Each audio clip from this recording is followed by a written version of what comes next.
नमस्कार। प्रारंभ पर आप सभी का स्वागत है। मैं अवनीश। कांग्रेस के बारे में केवल और केवल निराशाजनक खबरें आती रहती हैं। कांग्रेस के बारे में कभी ये खबर आती है कि आज कितने नेताओं ने कांग्रेस छोड़ दिया, कभी ये खबर आती है कि कल कितने नेता कांग्रेस छोड़ के जा सकते हैं। इस बीच में ये भी बात आती है कि राहुल गांधी अब सक्षम नहीं है, वो कांग्रेस का भला नहीं कर सकते। खबर इस पर भी आती है कि सोनिया गांधी रायबरेली क्यों छोड़ के भाग गई, राहुल गांधी अमेठी क्यों त्याग दिए, या यूं कहें कि अमेठी ने राहुल गांधी को क्यों त्याग दिया। प्रियंका वाड्रा वो चुनाव लड़ेंगी कि नहीं लड़ेंगी, रायबरेली से कौन लड़ेगा, ये तमाम निराशाजनक बातें चल रही हैं। कांग्रेस नेता कांग्रेस जब छोड़ रहे हैं तो वो कांग्रेस के पंचनामे कर रहे हैं, ये भी सबने देखा। लेकिन इस बीच में कांग्रेसी चाहे तो मेरे इस वीडियो से प्रसन्न हो सकते हैं, इसको शेयर कर सकते हैं, इस वीडियो को वायरल कर सकते हैं। वजह यह है कि मैं इस वीडियो में आपको यह बताने जा रहा हूं कि कांग्रेस में नई लीडरशिप आ रही है। जी हाँ, दरअसल कल एएनआई का एक वीडियो क्लिप आया, एक छोटी सी बाइट आई जिसमें कांग्रेस के दामाद, माफ कीजिएगा, गांधी परिवार के दामाद रॉबर्ट वाड्रा ने अपनी राजनीतिक एंट्री की पूरी पूरी मुखबिरी की, घोषणा की, इसको ये भी कह सकते हैं आप। रॉबर्ट वाड्रा उस एएनआई के बाइट में ये कहते हुए दिखाई दे रहे हैं कि साहब, अमेठी, रायबरेली और सुल्तानपुर ये कांग्रेस का अपना मैदान रहा है, कांग्रेस की अपनी पुरानी सीटें रही। मुझे तो ये लगा कि वो ये भी कह सकते थे कि कांग्रेस की बपौती रही है। हालांकि कांग्रेस तो पूरे देश को अपनी बपौती मानती आई है, ये भी 65-70 सालों में भारत ने महसूस ही नहीं किया है, बल्कि 2014 के बाद वो बपौती किस तरह से छीन ली गई और उसका दुख कितना बड़ा है, ये कांग्रेसियों और खास तौर से गांधी परिवार के चेहरे, हाव भाव और उनके रिएक्शंस में दिखाई देता है। लेकिन रॉबर्ट वाड्रा ने उस वीडियो में, उस बातचीत में ये कहा, उन्होंने ये हवाला दिया कि साहब, प्रियंका और हम कैसे अमेठी में कितनी मेहनत करते थे और अमेठी की जनता उनको कितना चाहती है, उनको बर्थडे जब आता है तो वो केक काटती है। बहरहाल उनकी राजनीतिक समझ इतनी ही है कि अमेठी की जनता एक नेता को इसी रूप में चाहती है कि वो उसका बर्थडे केक काटे, वो उसको बधाइयां दे, उनके घर के बाहर आके जमात लगाए कि आप जो है चुनाव लड़ लीजिए। लेकिन राहुल गांधी जब मजबूती से कांग्रेस को डुबाने में लगे हैं, यात्रा पर यात्रा निकाल रहे हैं, प्रियंका और राहुल की तनातनी आप सबने हिमाचल में देखा होगा। दरअसल हिमाचल में जो कुछ भी हो रहा था वो राहुल और प्रियंका की लड़ाई थी, वो कहीं से किसी और की लड़ाई नहीं थी, वो ना हिमाचल के लीडरशिप की लड़ाई थी। अभी अभी बिहार से ताल्लुक रखने वाले और महाराष्ट्र की राजनीति करने वाले कभी शिवसेना में रहे और फिर सुना जा रहा है कि वो शिवसेना शिंदे गुट में शामिल भी हो सकते हैं। संजय निरुपम ने जब कांग्रेस छोड़ा तो उन्होंने एक प्रेस वार्ता की और बड़े आराम से और बड़े विस्तार से उन्होंने कांग्रेस का पंचनामा किया, जिसमें उन्होंने ये बताया कि 5 पावर सेंटर हैं और उन 5 पावर सेंटर्स में एक सेंटर प्रियंका वाड्रा का भी है। अब प्रियंका वाड्रा चुनाव सीधे नहीं लड़ रही हैं, लेकिन रॉबर्ट वाड्रा ने चुनावी बाइट दिया है। मैं इसे चुनावी बाइट कहता हूं, जबकि रॉबर्ट वाड्रा बहुत कम अब तक राजनीतिक बयान देते रहे हैं। हाँ, गांधी परिवार के बारे में जब जब ऐसी कोई बात आई है तो उन्होंने छोटी मोटी टिप्पणियां जरूर की हैं, लेकिन इस तरीके से अपने को राजनीति में एंटर करने की कोई बात नहीं कही है। यहाँ रॉबर्ट वाड्रा क्या ये बात अपनी तरफ से कह रहे थे? मैं ये मानने को तैयार नहीं हूं। प्रियंका रॉबर्ट वाड्रा को कांग्रेस कब्जाने के लिए आगे बढ़ा रही है। जी हाँ, राहुल गांधी को चुका हुआ मान लिया है प्रियंका ने। राहुल गांधी और प्रियंका गांधी के रिश्ते अच्छे नहीं हैं, इस बात से कोई इनकार नहीं किया जा सकता। प्रमोद कृष्णम जैसे लोग कांग्रेस से क्यों धकेला दिए गए, ये कांग्रेस में प्रियंका और राहुल के बीच की लड़ाई का ही नतीजा है। बहुत सारे और लोग जो कांग्रेस छोड़ के जा रहे हैं वो भी इन पावर सेंटर्स के ही चलते जा रहे हैं, जहां की राहुल के खेमे में वामपंथियों का कब्जा है तो प्रियंका के पास किसी और का कब्जा है, सोनिया के पास कोई और कोठरी है। तो इस तरह की तमाम चीजें कांग्रेस में हो रही हैं। इस बीच स्पष्ट रूप से प्रियंका गांधी ने आगे बढ़ा दिया है रॉबर्ट वाड्रा को। अब सवाल ये आता है कि क्या सोनिया गांधी इस बात को स्वीकार कर सकेंगी? देखिए, बात ये होती है कि कोई राजनीति में किसी को स्वीकार करे न करे, लेकिन अगर कोई राजनीति में आता है तो जिसके अंदर राजनीतिक दमखम होता है, कम से कम वो आगे बढ़ जाता है।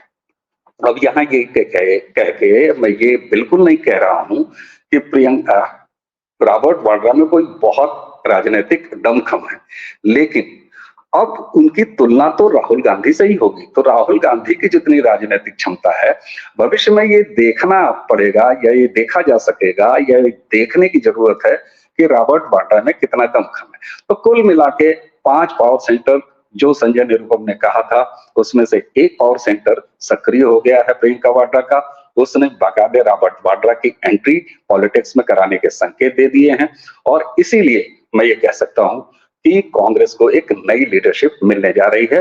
प्रियंका वाड्रा बड़ा स्मार्ट गेम खेल रही हैं, कम से कम कांग्रेस पे कब्जा करने के लिए। हाँ, कांग्रेसी इकोसिस्टम के जो पाखंडी शुद्धतावादी हैं, जो गिरोहबाज हैं, जो चाहते हैं, जिनके अंदर की भावना है कि किसी तरीके से भारतीय जनता पार्टी, नरेंद्र मोदी की सरकार चली जाए और कांग्रेस अपने आप को मजबूत करे, उनके लिए यह खुशी की बात हो सकती है, क्योंकि वो सलाह देते रहे हैं समय समय पर कि कांग्रेस में गैर गांधी नेता आना चाहिए, नेतृत्व आना चाहिए।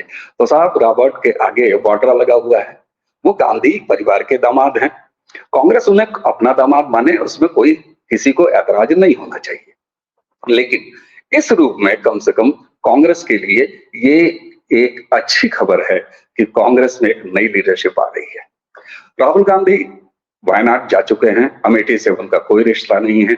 यहाँ पर आप ये देखिए, बड़े मजे हुए राजनीतिक व्यक्तित्व की तरह रॉबर्ट वाड्रा ने सिर्फ एक अमेठी पर दावा नहीं ठोका, उन्होंने अमेठी के साथ रायबरेली का नाम लिया, उसी के साथ सुल्तानपुर का नाम लिया।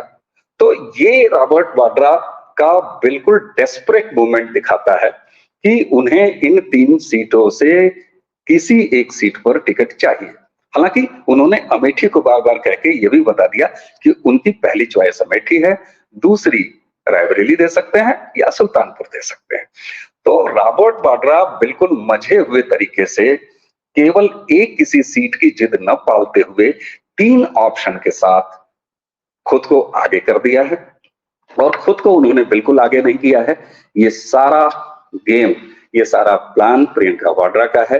प्रियंका के पुत्र भी हैं, और कांग्रेस का ये चरित्र रहा है कि वहां पर पैदा होते ही ये तय हो जाता है कि ये मेंबर ऑफ पार्लियामेंट होगा, उसके बाद प्रधानमंत्री पद का दावेदार होगा। प्रधानमंत्री बन जाता है, नहीं बन जाता है, ये अलग बात है। वो दौर चला गया जब राजीव गांधी कोई राजनीतिक अनुभव न रखने के बाद भी प्रधानमंत्री बन गए थे। 2014 के बाद जिस तरीके से राजनीतिक परिदृश्य भारत का बदला है, भारत की राजनीति बदली है, उसमें परिवारवाद कहां जाके ठिकाने लग रहा है। ये गांधी जैसे बड़े परिवारों से लेकर छोटे परिवार, जो चाहे पवार का परिवार महाराष्ट्र में रहा हो, लालू यादव का परिवार बिहार में हो, मुलायम सिंह का परिवार आप देख सकते हैं उत्तर प्रदेश में हो, ऐसे बहुत सारे उदाहरण बिखरे पड़े हैं। तो परिवारवाद की राजनीति अब हाशिए पर जा रही है। ऐसे में कांग्रेस पर पूरी तरीके से राहुल गांधी को हटाकर कब्जा करने की तैयारी प्रियंका वाड्रा ने साफ साफ कर लिया है, और इसके लिए उन्होंने मुखौटा बनाया है रॉबर्ट वाड्रा को। आज रॉबर्ट वाड्रा कायम होंगे, उसके बाद प्रियंका गांधी किस तरीके से कांग्रेस को आगे लेके जाएंगी। माफ कीजिएगा, प्रियंका के साथ मैंने गांधी लगा दिया।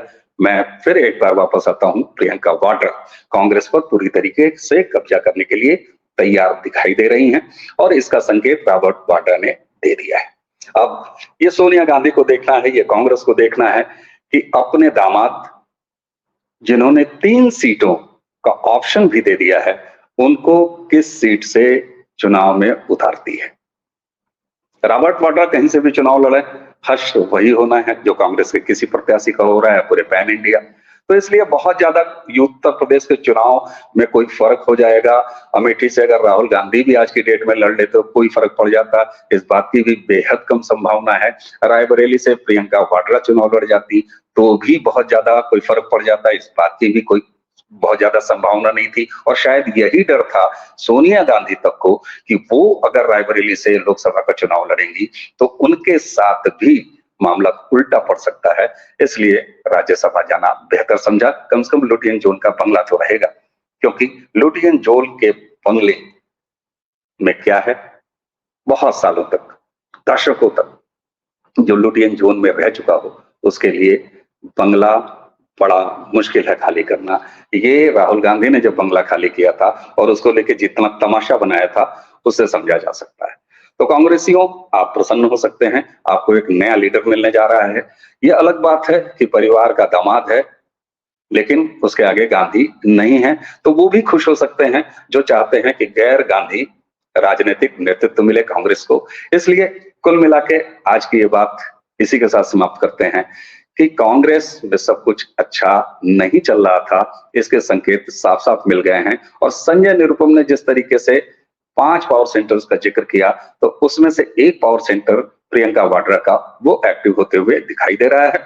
और साफ साफ ये संकेत मिल रहे हैं कि प्रियंका गांधी कांग्रेस पर कब्जा करने जा रही हैं वाया रॉबर्ट वाड्रा। दर्शकों, इसी के साथ इस वीडियो को समाप्त करने की आज्ञा दीजिए। नमस्कार।